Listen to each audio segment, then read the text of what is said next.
Hey guys, welcome to the Daily Word Bible Study, a plain and simple book by book, chapter by chapter, and verse by verse study through the entire Bible. Currently, we are in the Gospel of John, chapter 8. And again, there's so many statements that Jesus is making here. It's just hard to pass them by. So we are examining these statements. It's a long chapter itself, but uh, it's worth for us to unpack again the statements that Jesus is making. Now, these are statements in response to his discourse, his conversation with the Pharisees, that he is just exposing their wickedness, exposing their um, again their hypocrisy. All right, and keep in mind these men are considered at this day, in this day and age, they are considered the most holy men. So we're not just talking, you know, if I was to use an analogy today, it would be like as if Jesus was talking to the Pope, the Cardinals, the Cardinals, right? The College of Cardinals, right? The Catholic Church. It would be like talking to the hierarchy of every, representative of every denomination, pastors and all that, that they have the outward symbolism of a man-made religion that cloaks their hypocrisy, that they themselves are not following it. In other words, they make up this stuff, but even they themselves are not following their own rules. We see it today in our Christian, um, or you could say this, the Christian nationalist, the Christian conservative. They're not even following their own values as they accept a particular political value, a political way. So Jesus is he's letting them have it. Okay, he's letting them have it. All right, so let's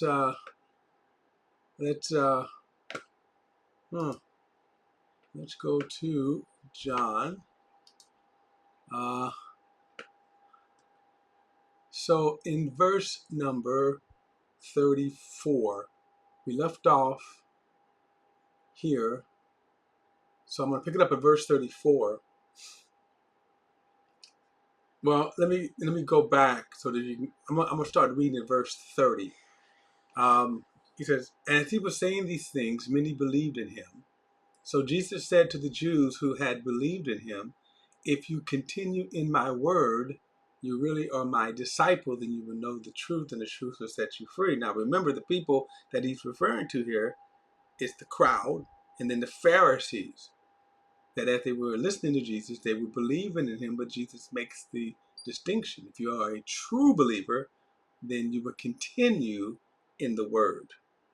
In other words, you won't start, you won't finish, you won't be a fly by night, you won't be a fair weather, but you will continue in his word. Verse 33, they say, "Well, we are descendants of Abraham." They answered him, "We have never been enslaved to anyone. How can you say you will become free?" Now, this is so amazing to me. This is amazing to me that as the words were coming out of their mouth, they were literally in bondage. They were literally under the control of the Roman Empire. And they had been in bondage for the last 500 years, starting with the Assyrian conquering the northern kingdom of Israel, and then Nebuchadnezzar conquering the southern kingdoms. Since that period of time, they have never been a freestanding state. They've been under the thumb, and as he speaks that. So when they say we were never enslaved, they were under the control of the Romans. But this does show you. This does show you how deluded religious people can be.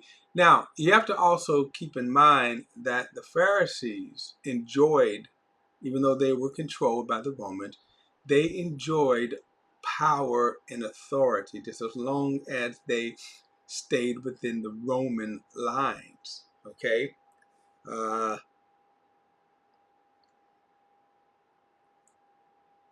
Excuse me. Just as long as they stayed within the Roman lines. Now, and so they were able to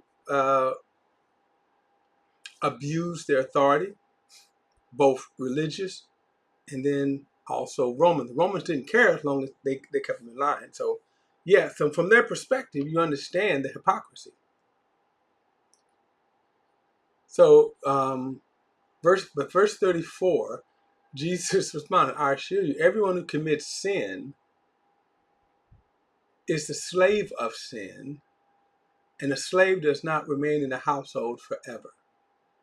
So, this is kind of where we left off. I'm going to pick it up from here. But notice he says that if everyone who commits sin, so his contrast to their statement, we have never been enslaved, and Jesus then drops this on them.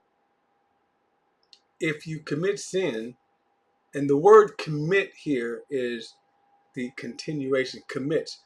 There's a grammatical structure here.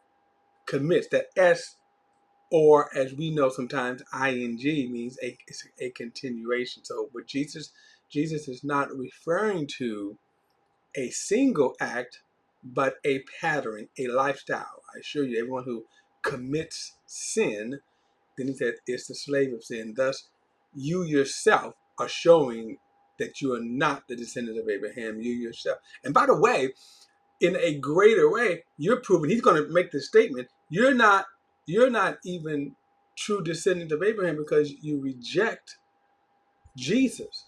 So I'm jumping ahead. Let me back off there. But their own actions betray them. Their own actions testify against this claim here. And then he goes on in verse 35 and says, a slave does not remain in the household forever, but the son remains forever.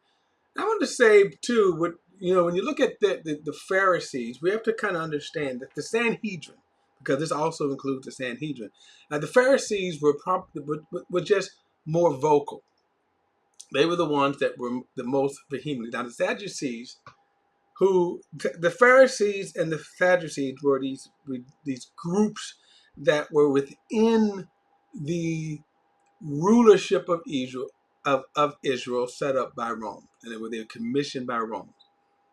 The Sanhedrin, the Pharisees and the Sadducees, had came to power under Rome about 100 years or so before the birth of Jesus. Then Rome put them in there. In other words, God did not set up this kingdom. God did not set up their authority. And if you contrast them with what God was doing through Ezra and Nehemiah, you see God had sent them back after the 70-year exile under Nebuchadnezzar or Babylon. It was God who the one set them up and then set that priest and rulers and not a king, but they were rulers, okay, in Israel during the time of Nehemiah and Ezra, which was after the 70-year exile. And so, my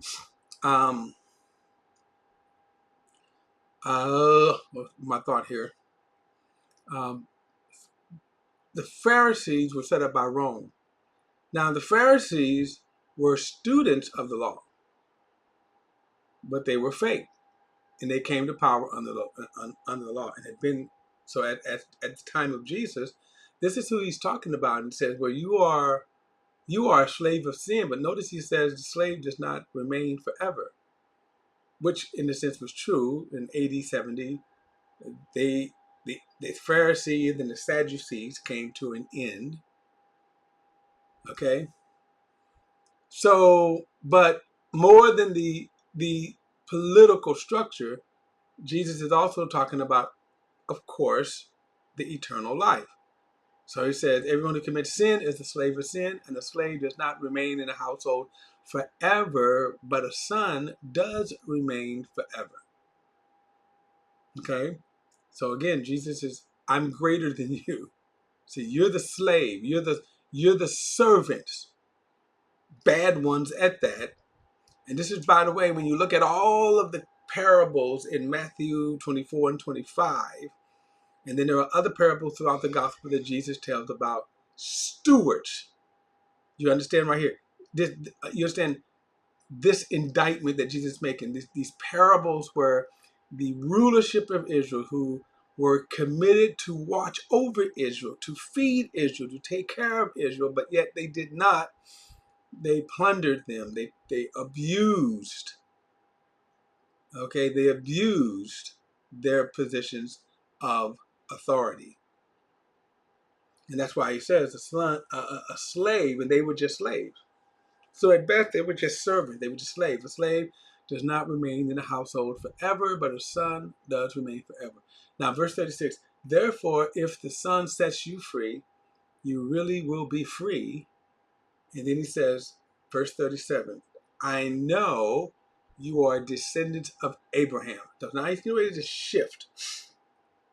I know you are descendants of Abraham. Now, I'm going to stop and elaborate on that. Right there, I'm going to elaborate on that. Jesus says, I know you are. So let me throw something in the mix, and I've been doing this off and on. Let's also include what's going on in the land of Israel today. What is going on in the land of Israel today? I was going back and forth with a pastor who believes we are in the 70th week of Daniel, okay? And so I asked, well, if that's true, if we're in the 70th week of Daniel, right, then how do you know that the people who are occupying the land, how do you know that the people who are occupying the land of Israel today are the descendants of Israel? Because if the people who are occupying the land of Israel today, right, if they are, then there is prophetic significance. However, if they are not the physical descendants of Israel, of Abraham, then there is no prophetic significance. Now, the assumption has been they are the descendants of Abraham. And yet, when asked, no one can answer, how do you know? They're occupying the land, they call themselves Jews, but how do you know? Right? So, Jesus here says, I know you're the descendants of Israel. So, the occupants of Jerusalem at this time here, at this time, were the descendants of Israel. Now, how do we know that? We know that because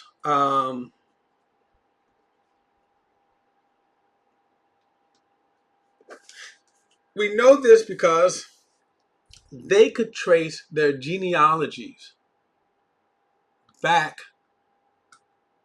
Let me give you an example. They could trace their genealogies back. Let me go to Luke.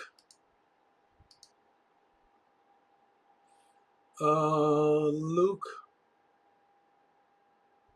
Oh, I want to go to 2. Luke.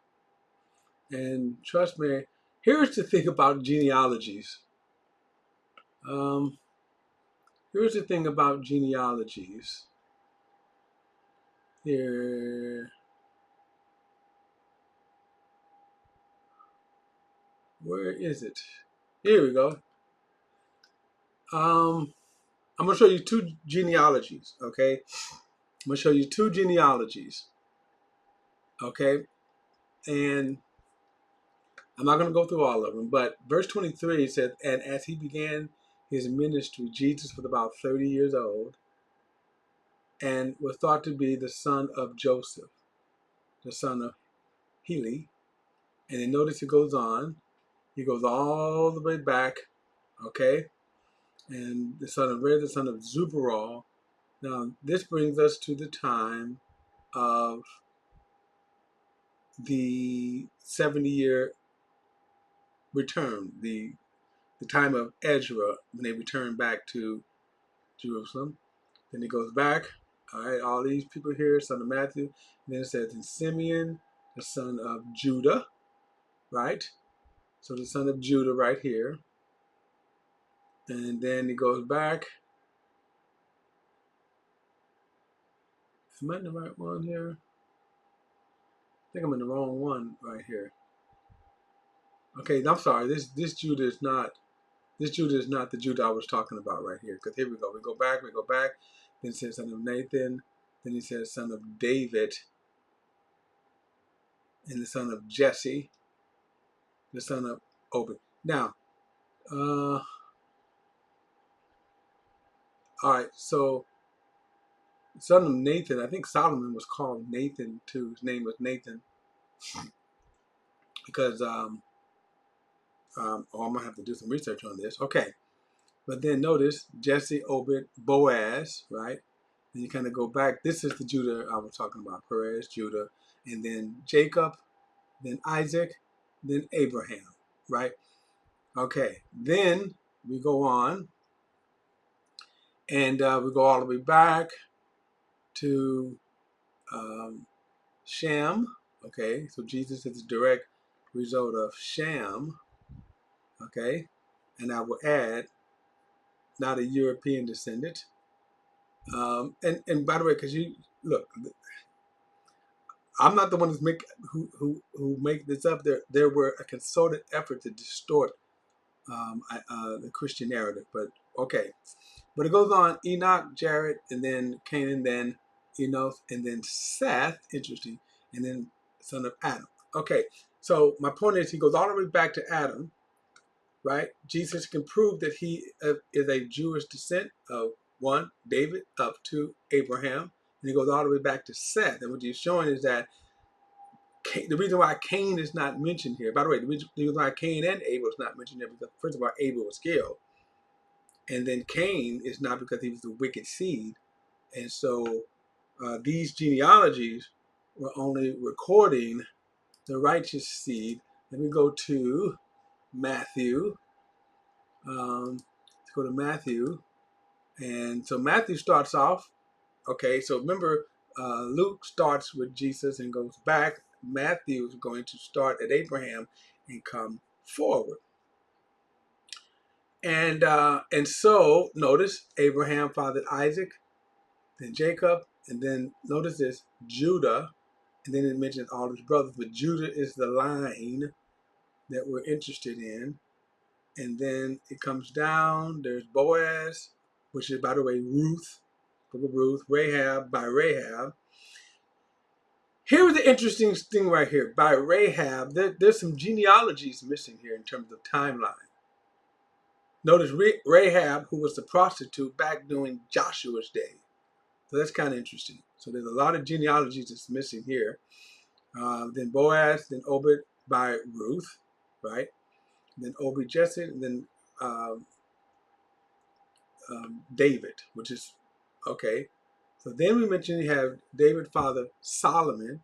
Now back in Luke, he calls him Nathan, and then Solomon father, and he comes all the way through. Hezekiah, we know this guy, Manasseh, yuck. But Josiah, very good king. And then we come to Babylon. Now watch it. Here's the interesting thing. So remember, Babylon is when Israel was wiped out. They're deported from the land. And then when they go back to the land, right, here is Zerubbabel, right? And then we come all the way down. You can say during these 500 years after, okay, and we come to Mary, Father Mary and Joseph. So again, Jesus is able to prove his lineage through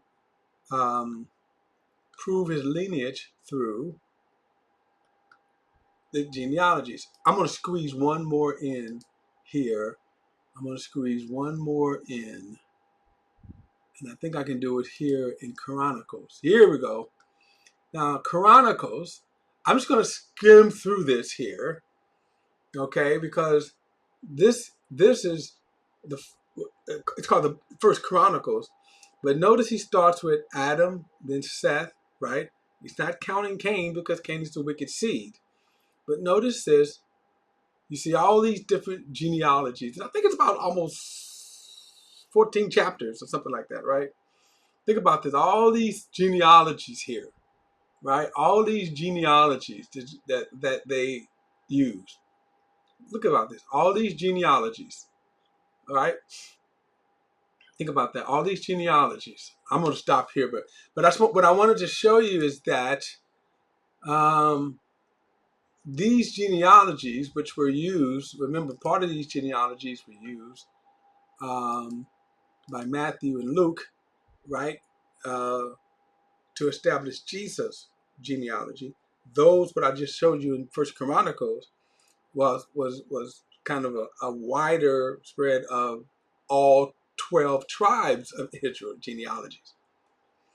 So, all right, we'll pick this up in the next study. Don't forget to like and share this video and subscribe to BP, the Bible Perspective. And as always, if you have a thought, a comment, add it to the comment section below. All comments are welcome. I'll see you in the next study.